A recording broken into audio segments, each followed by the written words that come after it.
Sehingga karena faktor keturunan hereditas itu kuat sekali pengaruhnya.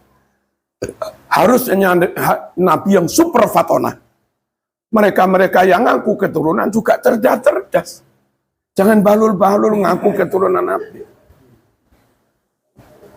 Nabi yang super amanah, super jujur, super sabar, lemah lembut.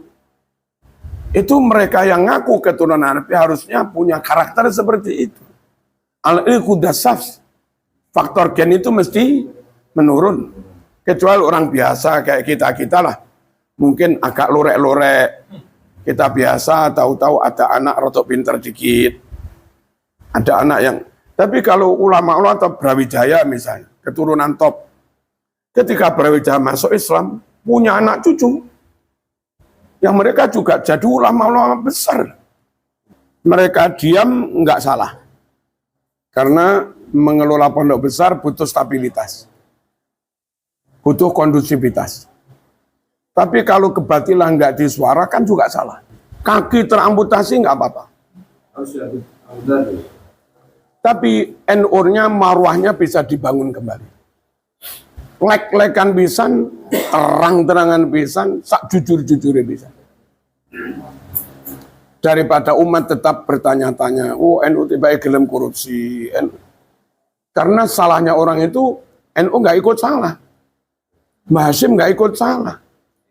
Khawatir kita kalau itu nggak dibersihkan, maka lama-lama orang menuduh NU-nya ikut salah. Minimal salahnya apa? Mengangkat kembali orang yang salah. Atau mendiamkan kebatilan. Dan diam itu berarti setuju loh kalau perawan. Ya. Jadi bagi kami menyelamatkan Islam, menyelamatkan Ahlus Sunnah wal Jamaah, menyelamatkan institusi NU, Mbah Hasyim, itu jauh lebih penting. Dan kalau itu harus diselamatkan, lalu ada penumpang yang harus dibuang ke laut, nggak apa-apa. Daripada kapal ini kerem. Mereka diam nggak salah. Karena mengelola pondok besar butuh stabilitas. Butuh kondusivitas. Tapi kalau kebatilan nggak disuarakan juga salah. Biar orang yang berani bersuara, bersuara. Lalu yang bagian belakang, ini back tengah, back kanan, back kiri, plus penjaga gawang, biar mereka adem di kerjaannya masing-masing. Menjaga moral, menjaga kitab, menjaga ilmu, menjaga akidah. Sebetulnya menurut KBRI, nasab itu betul apa enggak, Pak Lawi? Nabi itu Quraisy.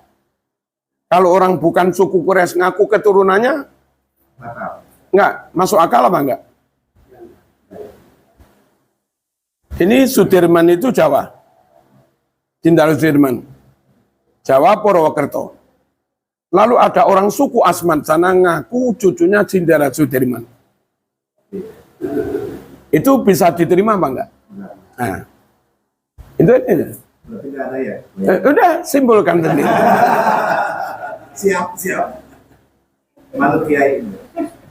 Jadi orang sukunya beda ngaku keturunan.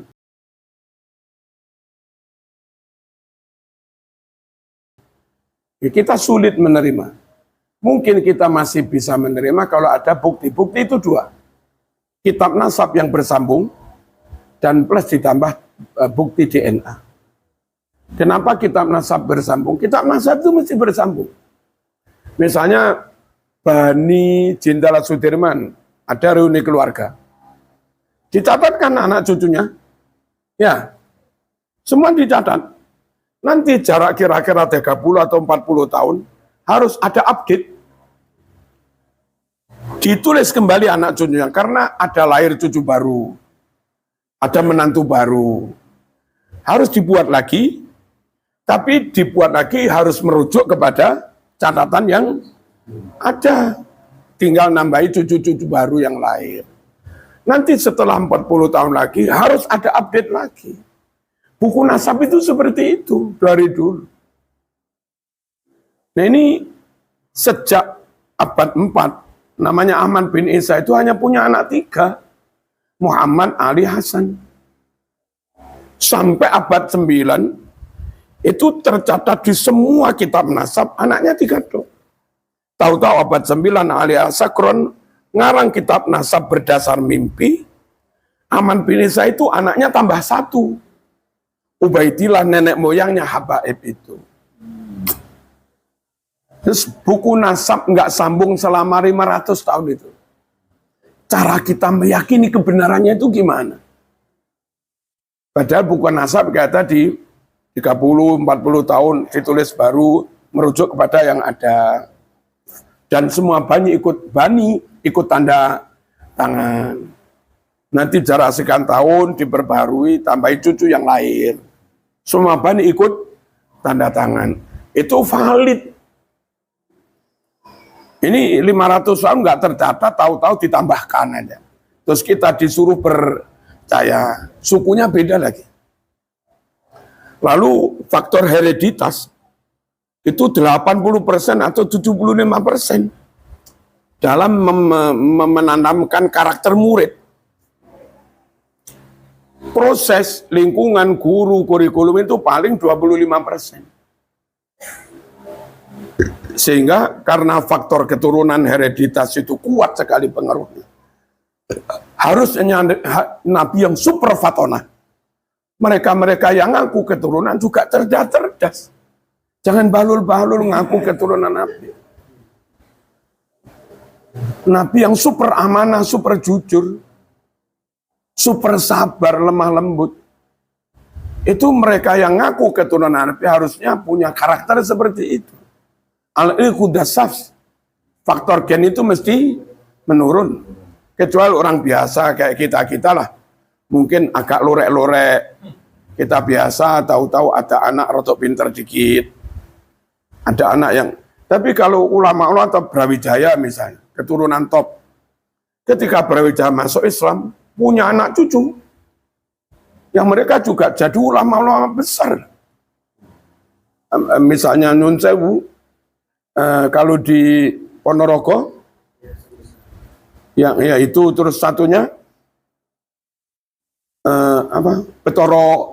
Betoro Katong, nanti turun sampai Mbah Yahudo, sampai Mbah Mesir, sampai akhirnya Barodiyah, Yehuda, Kuskausar, macam-macam.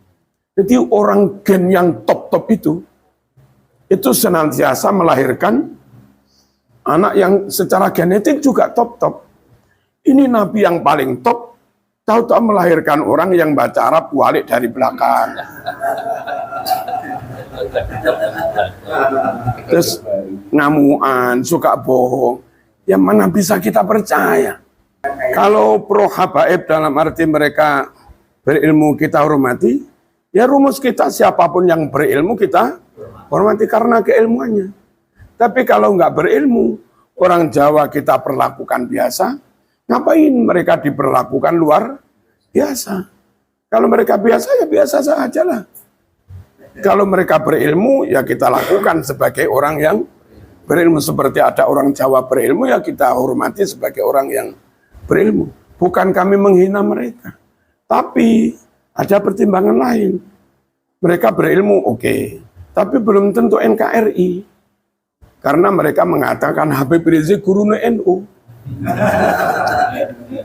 Berarti mereka pro Rizik. Rizik mau dipelajari bahwa ideologinya membahayakan NKRI atau tidak.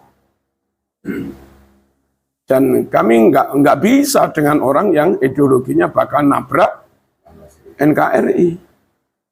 Karena bagi kami menjaga NKRI itu wajib. Ya, kita sulit menerima. Mungkin kita masih bisa menerima kalau ada bukti. Bukti itu 2. Kitab nasab yang bersambung dan plus ditambah bukti DNA. Kenapa kitab nasab bersambung? Kitab nasab itu mesti bersambung. Misalnya Bani Jindala Sudirman, ada reuni keluarga. Dicatatkan anak cucunya. Ya, semua dicatat. Nanti jarak kira-kira 30 atau 40 tahun, harus ada update. Ditulis kembali anak cucunya, karena ada lahir cucu baru, ada menantu baru. Harus dibuat lagi, Tapi dibuat lagi harus merujuk kepada catatan yang ada. Tinggal nambahi cucu-cucu baru yang lahir. Nanti setelah 40 tahun lagi harus ada update lagi. Buku nasab itu seperti itu dari dulu. Nah ini sejak abad 4, namanya Ahmad bin Isa itu hanya punya anak 3. Muhammad, Ali, Hasan. Sampai abad 9, itu tercatat di semua kitab nasab, anaknya 3 dong. Tahu-tahu abad 9, Ali Al-Sakron ngarang kitab nasab berdasar mimpi. Ahmad bin Isa itu anaknya tambah 1. Ubaidillah nenek moyangnya Habaib itu. Terus buku nasab nggak sambung selama 500 tahun itu. Cara kita meyakini kebenarannya itu gimana? Padahal buku nasab kayak tadi 30-40 tahun ditulis baru merujuk kepada yang ada. Dan semua bani ikut tanda tangan. Nanti jarak sekian tahun diperbarui, tambahin cucu yang lahir. Semua bani ikut tanda tangan. Itu valid. Ini 500 tahun nggak tercatat, tahu-tahu ditambahkan aja. Terus kita disuruh percaya, sukunya beda lagi. Mereka diam nggak salah. Karena mengelola pondok besar butuh stabilitas. Butuh kondusivitas. Tapi kalau kebatilan nggak disuarakan juga salah.